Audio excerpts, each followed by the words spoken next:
ओम श्री साम शिवाय नमः। ओम श्री गणेशाय नमः। श्री शिव महापुराण अथ तृतीयो अध्याय। चंचुला का पाप से भय एवं संसार से वैराग्य। शौनक जी बोले, हे महाभाग सूत जी, आप सर्वज्ञ हैं। हे महामते, आपके कृपा प्रसाद से मैं बारंबार कृतार्थ हुआ। इस इतिहास को सुनकर मेरा मन अत्यंत आनंद में निमग्न हो रहा है। अतः अब भगवान शिव में प्रेम बढ़ाने वाली शिव संबंधिनी दूसरी कथा को भी कहिए। अमृत पीने वालों को लोक में कहीं मुक्ति नहीं प्राप्त होती है, किंतु भगवान शंकर के कथामृत का पान तो प्रत्यक्ष ही मुक्ति देने वाला है। सदा शिव की जिस कथा के सुनने मात्र से मनुष्य शिवलोक प्राप्त कर लेता है, वह कथा धन्य है, धन्य है। और कथा का श्रवण कराने वाले आप भी धन्य हैं, धन्य हैं। सूत जी बोले, हे शौनक, सुनिए, मैं आपके सामने गोपनीय कथा वस्तु का भी वर्णन करूंगा, क्योंकि आप शिव भक्तों में अग्रगण्य तथा वेद वेताओं में श्रेष्ठ हैं। समुद्र के निकटवर्ती प्रदेश में एक बाष्कल नामक ग्राम है, जहां वैदिक धर्म से विमुख महापापी द्विज निवास करते हैं। वे सब के सब बड़े दुष्ट हैं। उनका मन दूषित विषय भोगों में ही लगा रहता है। वे न देवताओं पर विश्वास करते हैं, न भाग्य पर। वे सभी कुटिल वृत्ति वाले हैं, किसानी करते हैं और भांति भांति के घातक अस्त्र शस्त्र रखते हैं। वे पर स्त्री गमन करने वाले और खल हैं। ज्ञान वैराग्य तथा सधर्म को वे बिल्कुल नहीं जानते हैं। वे पशु बुद्धि वाले हैं और सदा दूषित बातों को सुनने में संलग्न रहते हैं। जहाँ के द्विज ऐसे हो, वहाँ के अन्य वर्णों के विषय में क्या कहा जाए। अन्य वर्णों के लोग भी उन्हीं की भांति कुत्सित विचार रखने वाले, स्वधर्म विमुख एवं खल हैं। वे सदा कुकर्म में लगे रहते हैं और नित्य विषय भोगों में ही डूबे रहते हैं।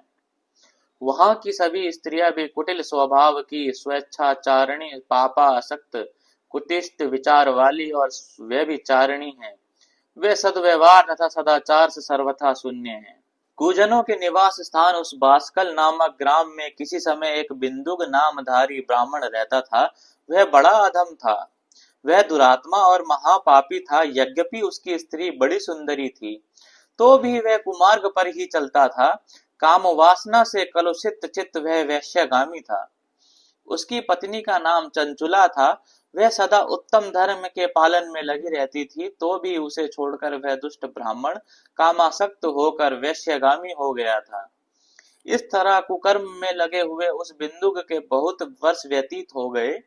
उसकी स्त्री चंचुला काम से पीड़ित होने पर भी, स्वधर्म नाश के भय से कलेश सहकर भी दीर्घ काल तक धर्म से भ्रष्ट नहीं हुई, परंतु दुराचारी पति के आचरण से प्रभावित होने के कारण काम पीड़ित हो आगे चलकर वह स्त्री भी दुराचारिणी हो गई। भ्रष्ट चरित्र वाली वह कुमार्ग गमनी अपने पति की दृष्टि बचाकर रात्रि में चोरी छिपे अन्य पापी जार पुरुषों के साथ रमण करने लगी। हे मुने, एक बार उस ब्राह्मण ने अपनी उस दुराचारिणी पत्नी चंचुला को कामासक्त हो पर पुरुष के साथ रात्रि में संसर्गत देख लिया। उस दुष्ट तथा दुराचार में आसक्त मन वाली पत्नी को रात में पर पुरुष के साथ व्यभिचाररत देखकर उस दुष्ट बिंदुक को घर में आया जानकर वह कपटी व्यभिचारी तेज से भाग गया।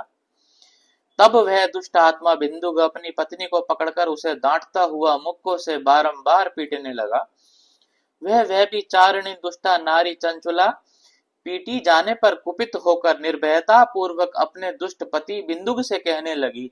चंचुला बोली, मुझ पति परायण युवती पत्नी को छोड़कर आप कुबुद्धिवश प्रतिदिन वैश्या के साथ इच्छा अनुसार रमण करते हैं। आप ही बताइए कि रूपवती तथा कामासक्त चित्त वाली मुझ युवती की पति संसर्ग के बिना क्या गति होती होगी। मैं अत्यंत सुंदर हूँ तथा नव यौवन से उन्मत्त हूँ।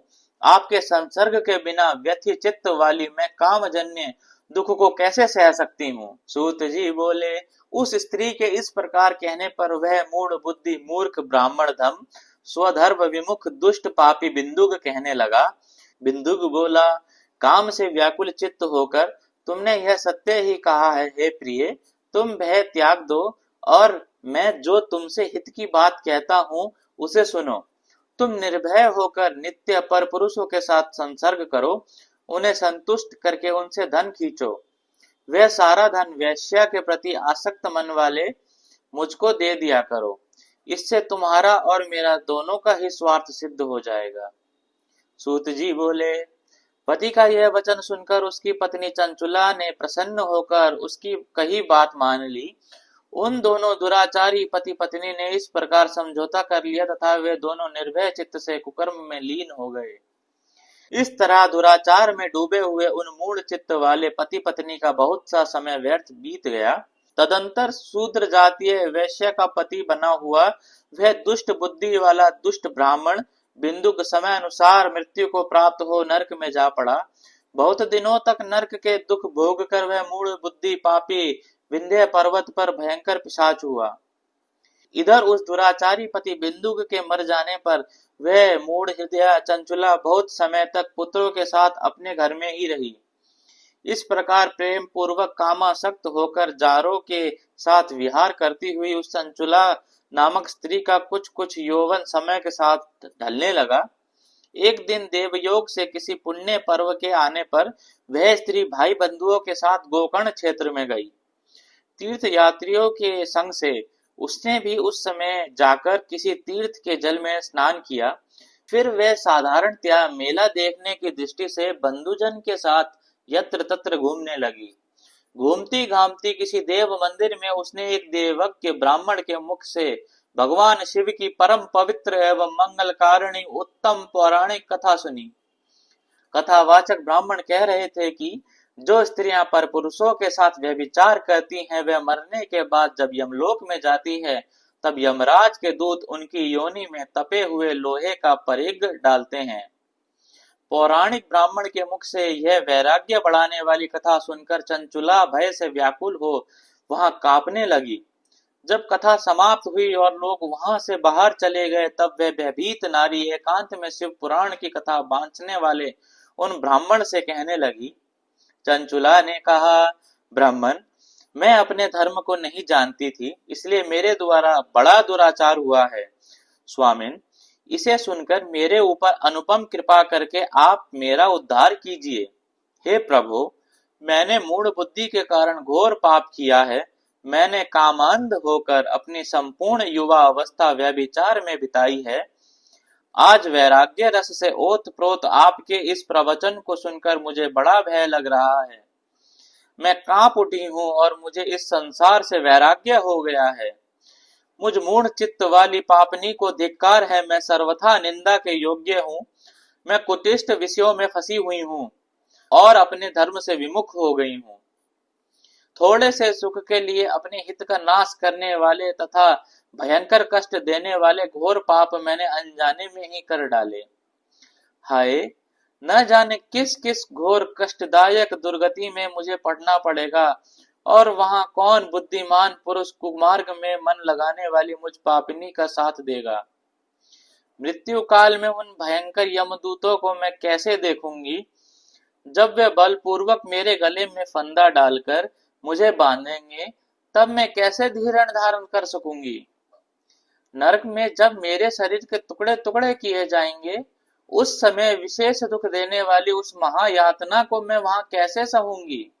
दुख और शोक से ग्रस्त होकर मैं दिन में सहज इंद्रिय व्यापार और रात्रि में नींद कैसे प्राप्त कर सकूंगी। हाय, मैं मारी गई, मैं जल गई, मेरा हृदय विदीर्ण हो गया और मैं सब प्रकार से नष्ट हो गई, क्योंकि मैं हर तरह से पाप में ही डूबी रही हूँ। हाय विधाता, मुझ पापनी को आपने हठात ऐसी दुर्बुद्धि क्यों दे दी, जो सभी प्रकार का सुख देने वाले स्वधर्म से दूर कर देती है। हे द्विज, शूल से बिंधा हुआ व्यक्ति ऊंचे पर्वत शिखर से गिरने पर जैसा घोर कष्ट पाता है, उससे भी करोड़ गुना कष्ट मुझे है। सैकड़ों अश्वमेघ यज्ञ करके अथवा सैकड़ों वर्षों तक गंगा स्नान करने पर भी मेरे घोर पापों की शुद्धि संभव नहीं दिखती है। मैं क्या करूं, कहां जाऊं और किसका आश्रय लूं। मुझ नरक गामिनी की इस संसार में कौन रक्षा करेगा। हे ब्राह्मण, आप ही मेरे गुरु हैं, आप ही माता और आप ही पिता हैं। आपकी शरण में आई हूं, मुझ दीन अबला का उद्धार कीजिए, उद्धार कीजिए। सूत जी बोले, हे शौनक, इस प्रकार खेद और वैराग्य से युक्त हुई चंचुला उस ब्राह्मण के चरणों में गिर पड़ी। तब उन बुद्धिमान ब्राह्मण ने कृपा पूर्वक उसे उठाकर इस प्रकार कहा, इस प्रकार से स्कंद महापुराण के अंतर्गत शिव पुराण महात्म्य के चंचुला वैराग्य वर्णन नामक तीसरा अध्याय पूर्ण हुआ। हरे नमः। ओम नमः शिवाय।